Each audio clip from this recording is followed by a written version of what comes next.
자, 여러분 안녕하십니까? 부동산 세법의 김윤석입니다. 자, 여러분들 또 이렇게 또 만나 뵙게 됐는데 어떻게 좀 공부 잘 되십니까? 요즘 이제 긴 여름이 끝나고 이제 오늘도 비도 많이 와서 좀 약간 이제 가을 느낌도 나는데 어쨌든 여러분들 조금만 또 이제 고생하시면 아마 분명히 좋은 결과가 있을 겁니다. 자, 오늘은 우리 라이브 특강에 이제 어떤 좀 재밌는 주제를 한번 골라봤는데요. 최근에 뭐 여러분 그 일본에 그래서 우리가 그 도쿄 올림픽이 있었죠. 참 말도 많고 여러 가지 뭐 이슈도 많이 있었는데 그 올림픽에서 이제 우리가 메달을 딴 우리 아주 뭐 우리 멋진 선수들 많이 저도 TV에서 봤었는데요. 그 선수들이 받는 이제 그 포상금 같은 것이 있잖아요. 그래서 그 포상금을 받게 되면 이제 어떤 세금을 낼 수 있는지 좀 그런 좋은 기사 제목이 있어서 재밌는 기사 제목 가지고 오늘도 강의 문을 한번 열어보도록 하겠습니다.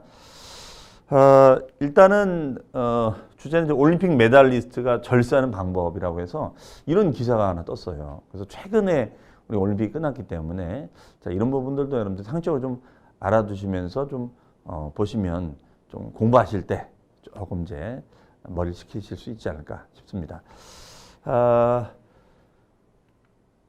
그 여러 가지 지금 내용들이 있는데 지금 올림픽에서 이제 우리가 메달은 뭐 금메달 또 은메달 그다음에 동메달 네 이렇게 이제 있습니다. 그래서 그 메달을 이제 따게 되면 이제 그 메달만 있는 것이 아니라 기본적으로 이제 포상금을 받고 또 그 외에 뭐 기업체로부터 후원금이나 이런 것도 받죠.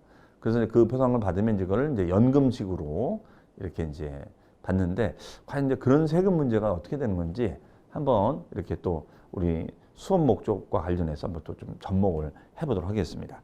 자, 이제 기사 뭐 여러 가지 내용이 있는데 그 중에서 이제 내용 보시면은 이제 선수들이 받는 게 이제 포상금도 있고 이제 연금도 있죠.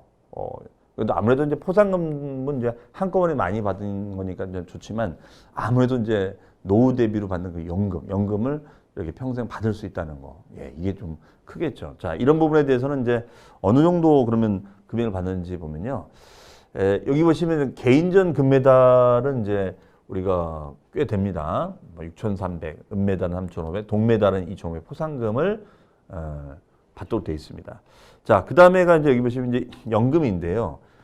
금메달은 이제 매달 100만 원씩. 자, 우리 직장인들이 매달 100만 원씩 연금을 받으려면 꽤 오랫동안 불입을 해야 되는데 이제 이런 연금을 받게 됩니다. 그 다음에 은메달은 이제 75만 원, 동메달은 이제 52만 5천 원입니다. 네. 좀 아쉬운 점은 그냥 53만 원 해주면 될 걸 또 52만 5천 원. 이렇게 5천 원을 디시를 했는데 어쨌든, 일제 월정 금액은 이제 100만 원 넘을 수 없도록 이렇게 꾸준하게 이제 연금을 받는 거죠. 그러면 이제 연금을 받으면 이제 연금, 세법상 연금 소득이 될 수가 있습니다. 자, 그러면은 여기 내용에도 있지만은 이제 이번에 이제 여러분 뭐 좀 여러 가지 이슈가 있었던 안산 선수가 꽤 이제 많은 이제 포상금도 받게 되는데 자, 그럼 이건 세금 문제가 이제 어떻게 이제 되는지를 한번 보면요. 일단 이번에 이제 그 안산 선수가 정부로부터 포상금을 받는 거는 어쨌든 정부로부터 받는 거니까 정부 관련 법에 따라 받는 거니까 원래는 이제 우리가 어떤 포상을 받거나 이렇게 우발적 일시로 받으면 기타 소득이라고 해서 세금을 부담을 해야 됩니다. 소득세 부담을. 그런데 이건 정부로부터 받는 거니까 세금이 이제 부과가 되지 않습니다. 그래서 여기 보시면 현행 소득세법상은 이제 비과세 기타 소득으로 분류가 됩니다. 우리가 소득세 종류에는 이제 여러 가지 많은 개인의 소득이 있는데 뭐 예를 들어서 이자, 배당, 사업, 근로, 연금, 기타 이렇게 많은 소득이 있는데 이 중에서 이제 어떤 항목이 특정되어 있지는 않고 일시적이고 우발적으로 얻게 되는 그런 수입을 우리는 기타 소득이다 이렇게 정의를 하고 있습니다. 그런데 이거는 소득세법상 비과세로 우리가 분류를 하고 있습니다.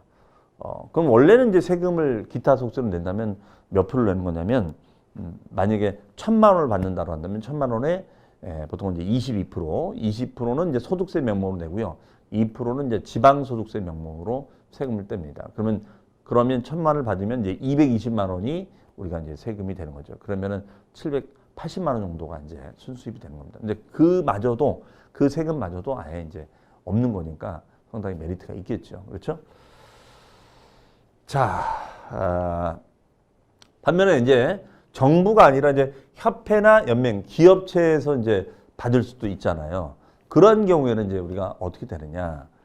이때는 이제 세금이 부과됩니다. 그래서 지금 말씀드린 대로 기타 소득으로 분류가 돼서 22%의 세금을 우리가 부담을 합니다. 그래서 20%는 방금 제가 말씀드린 대로 기타 소득세 명목으로 20%를 세금을 원천 징수하고요.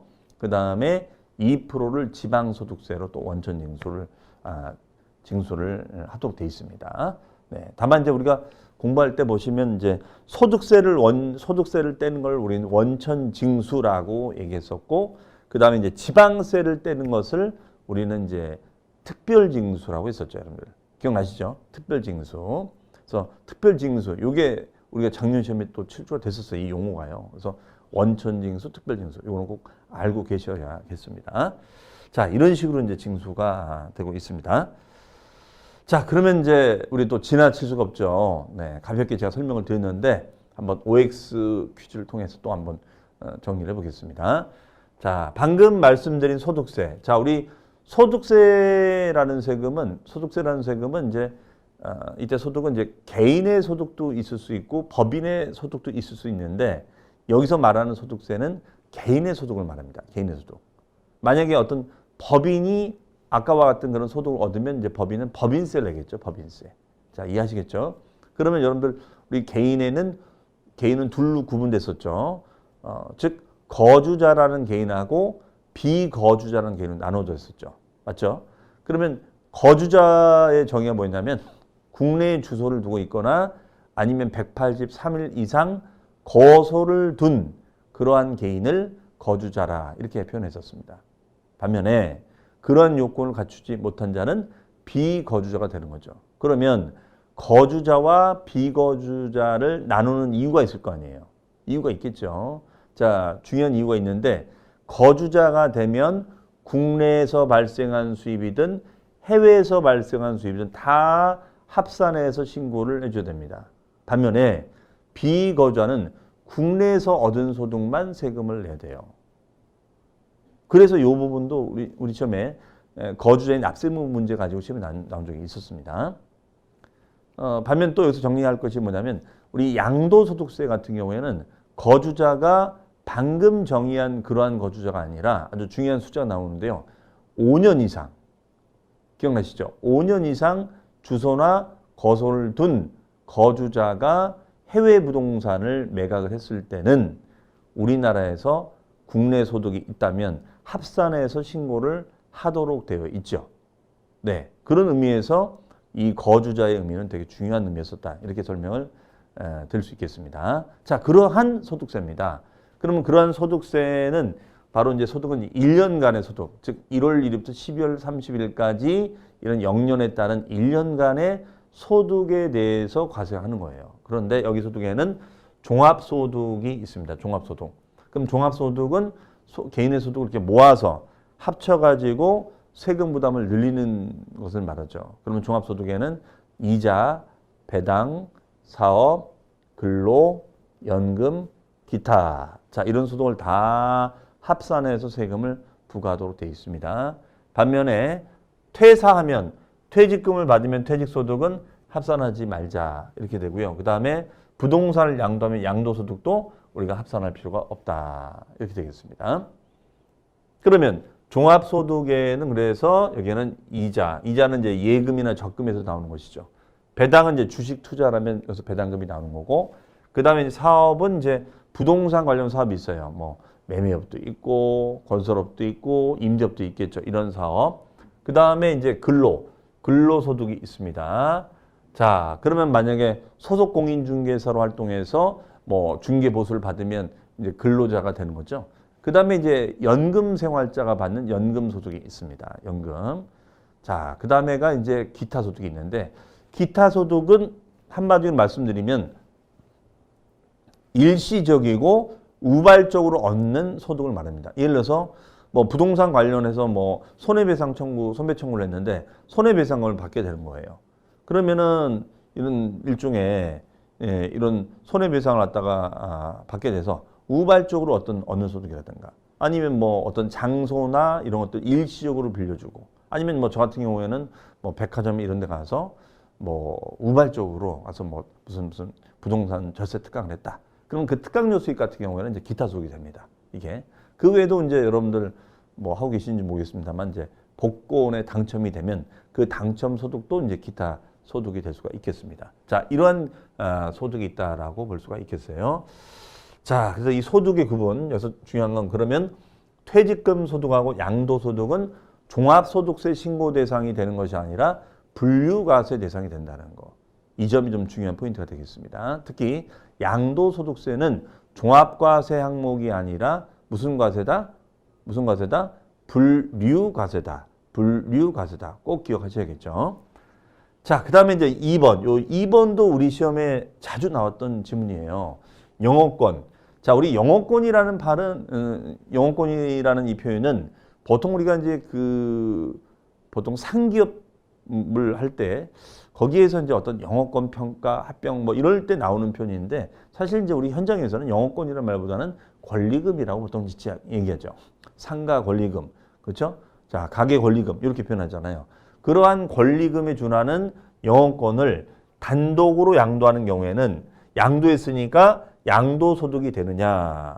자, 요 지문도 의미가 있겠죠. 자, 그러면 첫 번째 지문 결과 먼저 봐야죠. 자, 요거는 이제 맞는 얘기고요. 그럼 두 번째는 어떨까? 두 번째는 X로 돼 있습니다.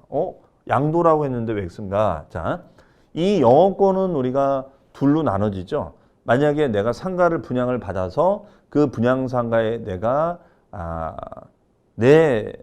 그 분양받은 상가에다가 내가 스스로 음식점을 하면서 장사를 하는 거죠. 너무 잘 되는 거예요. 그러면 그 가게 권리금이 발생되겠죠. 그러니까 상가의 꽃은 권리금이에요.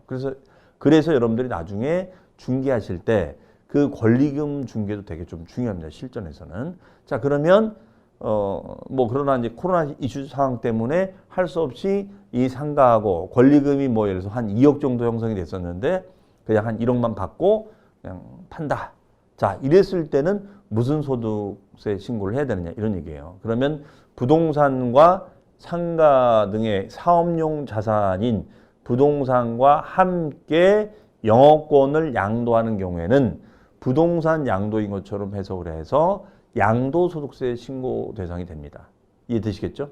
하지만 가게만 넘기는 거예요. 영어권만 넘기는 거예요.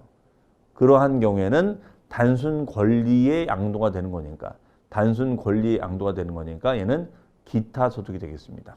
기타 소득. 일시적이고 우발적인 기타 소득이 되겠습니다. 해석이요.